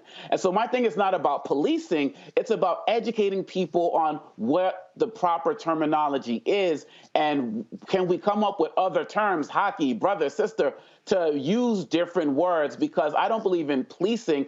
I just believe at the end of the day, we need to teach ourselves the true history. And I believe that when we're fully exposed to it, none of the kids would even want to use the word. Reverend Carr, I want to hear what you have to say about this. I saw you nodding to what Dr. DeBenga was saying, and I do kind of position I don't want to say the opposite approach, but an approach that asks less or it looks less critically on the young people in the back by the football field and the playground who are using this term, particularly in community with one another. I don't want to do the whole thing of endearment, but it is communal in its usage. And so why then, even if we have this education, is there still space for us to have a communal term that we in group understand without concerning ourselves with the effect of the white gaze on that? You know what? I'm going to say something. Everybody may not agree with this, and it's okay, because Bella Gesia Howell has a quote that I use all the time, and I accentuate the end. But it says, never explain yourself. Your enemies, never explain yourself. Your friends won't ask you to. Your enemies won't believe you anyway. So we can get into the weeds with a lot of this conversation, but let's just be honest. You know, we hear the word. I've been around places with professionals, with PhDs, with events and social events, and in suites after the conference is over. And as soon as, they're 3 or 4 shots of single malt or some tequila or something comes out, it's in, and it's fun. However, because of education, as Brother Omikongo said, we tend to know when not to use it. I've worked in communities with people who I encourage to be themselves. Like, I want you to see me. I don't want to have to disseminate. Call me by my African name. If you know it, I have white friends who call me by my African name. I got black friends who try to slaughter it just for fun. So it's about respect, right? I have people who I work with. I have mechanics. I have repairmen. I've had people in the theater community, in the spiritual community, and they'll come up to me and they'll say, Rev, you know, I don't know how to do anything, man. About this race thing, because I'm just an old country redneck. And that's all I am, man. And you know, I love people, and if I can help you out, I will. But I'm just an old redneck. If you need me to move that wood for you, you call me, I'll bring the truck. Now, he will say that. I'm not going to call him that, though, because I know better. So like you said, there are internal words that we all have and we all use, but it doesn't mean that external people get the right to use that family language. That's the conundrum there. With the young man, it's important that we don't get caught up on the word and that we see and feel the rage. There is something inside that young man that knows that something is wrong about that circumstance and situation. He just doesn't have the language. He doesn't have the space that will hold space for him, and we all know because we've been in those shoes, to express himself and to find agency in controlling his destiny. We know it's wrong, and I know why. Because when my kids are late coming out, and I have to walk through that group of kids who are going and on, when I get out of my car and I walk through and I say, how your young people doing? They say, we're fine, sir. We're fine, sir. They know to culturally shift, and they stop using the word then. But it's also because I'm in the family. And they also can detect from me that I'm not an antagonizer. I'm not an antagonist. I'm not there to put them down. This is an opportunity for each and every one of us, whether we're running a ministry, whether we're running a business, whether we're running a program, whether we're running an institution or a network, to always be mindful to bring our young brothers and sisters in when we can and be there for them. Be there for them in our families, be there in our institutions and our communities, because without the guidance, they don't have a way to make that transformative crossroads choice that we all did when we were at that age, to say, how do I channel this rage into putting a down payment on my freedom? And I think if anything else, if we take that with us from this moment that we witnessed, then we're going to see another level of success for our young people who are out there and need us. And it's lucky, and we're lucky that they have people like people who watch this program who are invested in making sure that we're not just getting ours, but the future is getting theirs. And even after all of my logic and my theory, I add in an MF. So you ignorant N-words hear me. Hear me. Yes. Come on. Miss Lauren Hill. Yes, Reverend Jeff Carr, founder of the Infinity Fellowship, thank you so much. Dr. Omikongo Dabenga, professorial lecturer, School of International Service. I'm telling you what, they're going to fire me for getting these folks' titles wrong. We got some important, well-to-do Negroes out here, and I am bashing their titles. Dr. Dabenga, thank you so much. Reverend Carr, it's always a pleasure. Thank you, guys. Thank you both. And before we go, here's a reminder for you. HBCU juniors or seniors, that's a shout out to all my Howard folks, my Bowie State, UMES, Morgan State, Coppin State, had to put on for Baltimore one time. Time is running out for you to apply for that scholarship from our brother Roland and McDonald's. If you attend an HBCU and Thurgood Marshall College Fund members institution, you can submit your application for the chance to receive a $15,000 scholarship. The deadline is February 28th, 14 days from now. So go to tmcf.org. Again, that's tmcf.org for details on how to apply. Now, in addition to the free money, scholarship recipients will also have the opportunity to engage with McDonald's executives working within their respective fields of study. Well, that's been a long one. And that does it for us here at Roland Martin Unfiltered. I want to thank all of our guests, our panelists, Dr. Omokongo Benga, Reverend Jeff Carr, and we want to send a special get well soon, send love, vibes, and vibrations to our dear sister, Dr. Julianne Malveaux. And I want to thank all the production staff for help putting together a fantastic show that was informative and, above all, entertaining. We wish Roland well over in Liberia. I'll be joining with us later this week, but you make sure that you stay tuned. And in parting, let us remember the words of the Yoruba proverb, that if we stand tall, it is because we stand on the backs of those who came before us. God bless. Good night.